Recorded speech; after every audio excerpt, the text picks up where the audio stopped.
Buenos días, mi nombre es Juan Antonio Sánchez Coelho, estudiante de Medicina de primer año de la Universidad de los Andes, extensión Táchira. En esta oportunidad vamos a hablar sobre lo que es el corazón, su configuración externa, interna, como demás elementos de relevante importancia. El corazón es el órgano principal que se encarga de conformar el sistema cardiopulmonar, el cual tiene como objetivo enviar la sangre hacia todas las porciones del organismo. El corazón se encuentra ubicado en la cavidad torácica, justamente en el mediastino medio, entre ambos pulmones, por encima del diafragma, por delante de la columna vertebral entre las vértebras torácicas T4 y T8, denominadas como vértebras cardíacas, y por detrás de la pared esternocondrocostal. El corazón puede tener un aspecto desde rosado hasta rojo oscuro, formado por un tejido muscular en su gran mayoría, aunque también presenta en sus surcos coronarios una porción denominada bandas adiposas del corazón. Está formado por dos cavidades superiores denominadas aurículas y separadas por un tabique interauricular y dos cavidades inferiores denominadas como ventrículos separadas por un tabique interventricular. Entre su peso y su volumen tenemos que acotar que el corazón puede variar de peso y volumen dependiendo si es masculino o femenino el individuo que lo porta, también si este individuo realiza algún tipo de actividad física y según la etapa o la edad en la que se encuentra el individuo, ya que durante el nacimiento el corazón puede pesar 25 gramos aproximadamente, luego en la etapa de infancia puede pesar de 100 a 125 gramos y en la etapa adulta de 200 a 500 gramos aproximadamente. En cuanto a la configuración externa, el corazón presenta cuatro caras, una base, un vértice, tres bordes y tres ejes. En cuanto a los ejes, podemos observar en la imagen un eje vertical, de arriba a abajo, un eje transversal de derecha a izquierda y un eje anteroposterior de la cara anterior a la cara posterior. En cuanto a los bordes, tenemos un borde derecho que separa la cara anterior de la cara inferior o diafragmática, un borde superior que separa la cara anterior de la cara inferior o diafragmática también, es bastante redondeado y constante, y un borde izquierdo que separa la cara pulmonar izquierda de la cara inferior o diafragmática, y este también es bastante redondeado. En cuanto a esta cara, podemos observar que se caracteriza por la presencia de un surco, llamado surco coronario, el cual separa el sector auricular superior del sector ventricular inferior. El sector auricular superior se caracteriza porque se encuentra oculto por la emergencia de los grandes vasos, la arteria aorta y el tronco pulmonar. Presenta en la parte medial una prolongación tanto derecha como izquierda denominada como aurícula o auriculilla o también denominada como orejuela. La orejuela derecha tiene una forma cónica. Se encuentra en su vértice lateralmente con lo que es la arteria aorta y en su porción inferior se encuentra relacionado con lo que es el surco coronario, por donde pasa la arteria coronaria derecha junto con las venas cardíacas anteriores que las estoy mostrando en este momento, las estoy señalando. Posteriormente tenemos lo que es la orejuela izquierda, que en esta porción está seccionada la imagen, pero tiene una forma de S muy característica. Se encuentra por delante de lo que es la arteria pulmonar izquierda y se encuentra lateral a lo que es el tronco pulmonar. Su vértice se encuentra lateral, como ya lo dijimos, al tronco pulmonar y su vórtice inferior se encuentra relacionada directamente con el surco coronario izquierdo por donde pasa la arteria coronaria izquierda antes de bifurcarse o separarse en una rama circunfleja y una rama interventricular anterior. Ya que estamos en esta porción o en esta cara, podemos hablar de una vez del vértice o ápice del corazón, el cual se encuentra directamente en su totalidad en el ventrículo izquierdo. Esta es la porción más superficial del corazón y se encuentra en dirección anterior y hacia la izquierda. Justamente 2 centímetros a la derecha de él podemos encontrar la unión entre lo que es el surco interventricular anterior y el surco interventricular posterior, denominada como cisura del vértice del corazón. Bien, ya que estamos en esta podemos pasar a la siguiente cara, la cara diafragmática o inferior. La cara diafragmática o inferior se caracteriza por la presencia de un surco interventricular posterior, ¿sí? Y de un seno coronario, que lo observamos aquí y lo estoy señalando en la imagen. También se caracteriza porque en esta porción o en esta cara se encuentra la base del corazón, la cual es superoposterior, quiere decir que se encuentra hacia la cara posterior auriculares. Entre la cara posterior auricular derecha podemos encontrar lo que es la llegada de la vena cava superior y la vena cava inferior, que son bastante grandes, bastante voluminosas, y en la porción izquierda podemos observar la llegada de las venas pulmonares tanto derechas como izquierdas. Bien. En esta porción también podemos observar lo que sería un nódulo muy importante para el sistema de conducción del corazón o sistema cardionector, que es el sistema que se encarga de generar estímulos eléctricos para la contracción del corazón. Podemos encontrar el nódulo auriculoventricular, que se encuentra en la cruz que se forma entre el surco interventricular posterior, el seno coronario y el surco interatrial, ¿sí? Se encuentra justamente aquí. y otro nódulo, que es el nódulo sinusal, que se encuentra en la cara esternocostal o anterior, que es una de las ramas de la arteria coronaria derecha que se encuentra entre la vena cava superior y la aurícula derecha, que se encuentra justamente por aquí, que es el nódulo sinusal, también llamado como el marcapasos del corazón, que se encarga de regular la frecuencia cardíaca. Bien, podemos continuar a la cara pulmonar. La cara pulmonar, tanto derecha como izquierda o cara lateral, se relaciona directamente con lo que es la cara medial del pulmón, o derecho o izquierdo, dependiendo, a través, obviamente, del pericardio que lo recubre y de la pleura que recubre a su determinado pulmón. Luego la configuración interna. La configuración interna de la porción auricular derecha, podemos observar que la porción auricular en su porción interna es bastante irregular y es bastante cavernosa, ¿sí? Podemos observar que en la pared anterior, estas porciones que son los músculos peptíneos. Estos son los músculos peptíneos, podemos observarlos, tenemos la fosa oval, tenemos la válvula de la fosa oval, tenemos lo que es el orificio del seno coronario, la válvula del seno coronario, el orificio de la vena cava inferior, aquí tenemos justamente lo que es el septo membranoso, tenemos una porción que se logra mirar de lo que sería la válvula auriculoventricular derecha o tricúspide, que sería una de las valvas que lo forman, que es la valva anterior. Luego en la porción izquierda podemos observar justamente prácticamente lo mismo, una porción muscular, podemos observar la fosa oval, la válvula de la fosa oval, ¿sí? La aurícula izquierda, podemos observar la vena pulmonar superior izquierda, ¿sí? Luego en la porción ventricular podemos observar que es una porción o una cavidad que es bastante irregular, muchísimo más que la auricular, y que tiene varias porciones o varios elementos. Esta porción de la pared anterior, justamente, tenemos lo que serían las trabéculas cavernosas, ¿sí? Aquí tenemos lo que sería la válvula auriculoventricular izquierda o válvula tricúspide con su valva anterior, posterior y septal.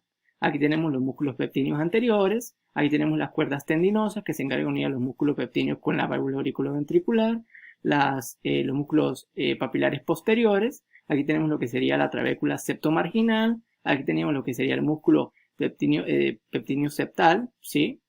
Aquí teníamos lo que sería el cono arterioso, aquí tendríamos lo que es la cresta supraventricular, entre otros elementos.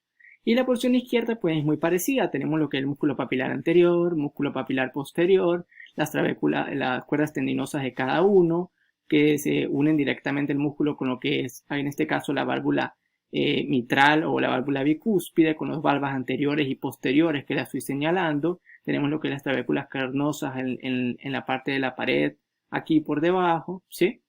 Es muy parecido.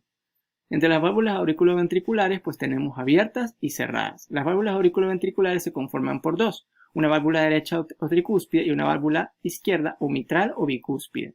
La tricúspide se forma por tres valvas o tres cúspides, una anterior, una posterior y una septal. Y la izquierda por una anterior y una posterior.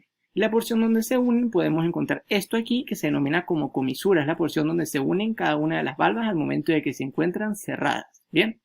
Tenemos aquí lo que es un trígono fibroso derecho, un trígono fibroso izquierdo, que lo estoy señalando, un anillo fibroso izquierdo de la válvula mitral, un anillo fibroso derecho de la válvula mitral. Podemos observar una vista más interna. Aquí tenemos la válvula tricúspide, tenemos lo que es aquí tenemos la válvula posterior, la válvula septal, la válvula anterior, ¿sí? La encontramos. Tenemos aquí lo que serían los músculos papilares anteriores, los músculos papilares posteriores sepcionados, y aquí tendríamos al músculo papilar septal, ¿sí? Con cada una de las cuerdas tendinosas, la aurícula por encima y el ventrículo, el septo membranoso del ventrículo por la parte de abajo. Aquí tenemos lo que es la válvula aorta. La válvula aorta, lógicamente, que está formada por unas valvas, que son las valvas semilunares o sigmoideas. Una izquierda, en el caso de la aorta, pues tenemos una posterior y una derecha. Aquí tenemos lo que serían los orificios para las arterias coronarias, ¿sí? Aquí tenemos los lobulillos de cada una de las valvas. Aquí tenemos los músculos papilares anteriores, las cuerdas tendinosas, ¿sí? En el caso de la válvula pulmonar, pues tenemos que se conforma igualmente por una porción o una valva izquierda, una valva anterior, porque es pulmonar, y una derecha. Igualmente sería exactamente lo mismo. En cuanto al sistema cardionector, tenemos que el sistema cardionector es aquel el cual se encarga de producir y de enviar los estímulos eléctricos para que se pueda realizar lo que es la contracción del corazón. Está conformado primeramente en una primera porción, que es el nodo sinusal, que se encarga de realizar la contracción auricular tanto derecha como izquierda. Luego estos estímulos son enviados al siguiente nodo, que es el nodo auriculoventricular, a través de unos tractos, que son los tractos internodulares el posterior, el medio y el anterior, para que se realice la contracción ventricular y del resto del miocardio a través de lo que serían esta porción, que serían el haz de His. Se separa en una rama derecha para el ventrículo derecho, una rama izquierda para el ventrículo izquierdo, y llega a la última porción, que sería justamente esta que encontramos aquí. Aquí se ve mejor, que serían las fibras de Purchens, que se encuentran aquí para la contracción del resto del miocardio, los estímulos eléctricos del corazón.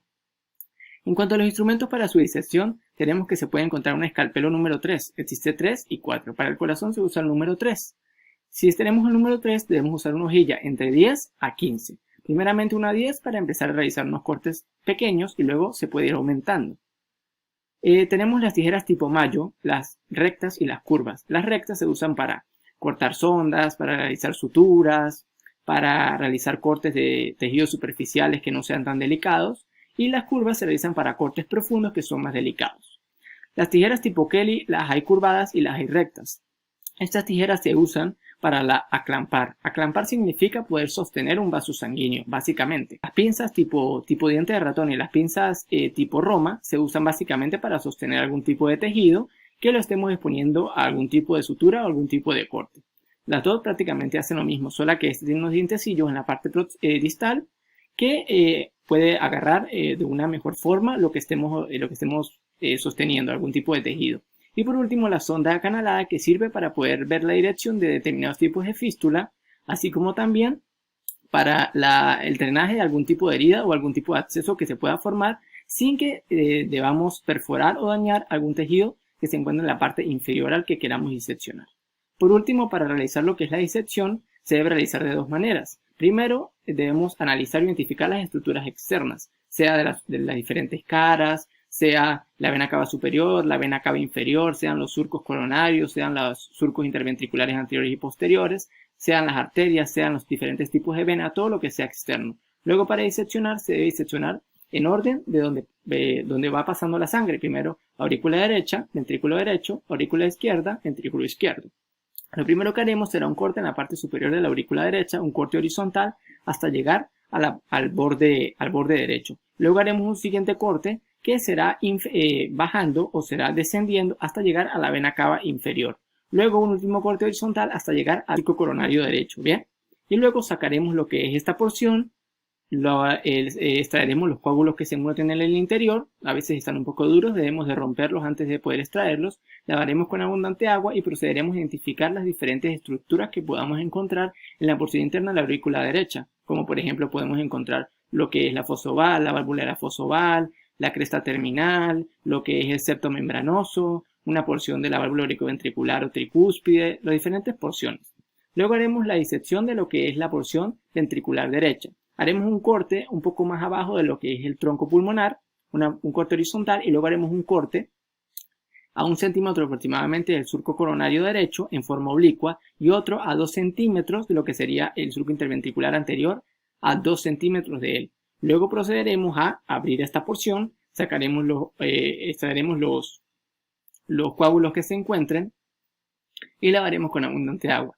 Procederemos a observar las diferentes estructuras que podemos identificar de esta porción, como por ejemplo los músculos pectíneos, los músculos papilares anteriores, las cuerdas tendinosas, los músculos, la trabécula marginal septal, el músculo papilar septal, entre otras cuestiones. Bien. Posteriormente haremos lo mismo con lo que es la aurícula izquierda, pero esto lo haremos en un corte de U invertida entre las venas pulmonares derechas y las venas pulmonares izquierdas. Haremos un corte de U invertida, abriremos, sacaremos los coágulos, lavaremos con abundante agua y procederemos a identificar las diferentes estructuras que podemos identificar de esta porción. Fosa oval, válvula de fosa oval, orificio de las venas pulmonares, entre otras cuestiones. Y por último, para la disección del ventrículo izquierdo, haremos exactamente lo mismo, pero lo que vamos a hacer es un corte a través de la válvula aorta ascendente entre lo que es la valva anterior y la valva posterior semilunar. Haremos un corte a través de todo lo que tiene que ver con el surco interventricular posterior. Obviamente que cortaremos lo que es la arteria ventricular posterior y la vena cardíaca magna. La cortaremos, pero no hay problema. Abriremos, sacaremos o extraeremos lo que son los coágulos, lavaremos con abundante agua y procederemos a identificar las diferentes estructuras que se encuentran en el ventrículo izquierdo. Y así ya habremos realizado la disección del corazón de una forma correcta. Muchas gracias por su atención y muy buenas tardes.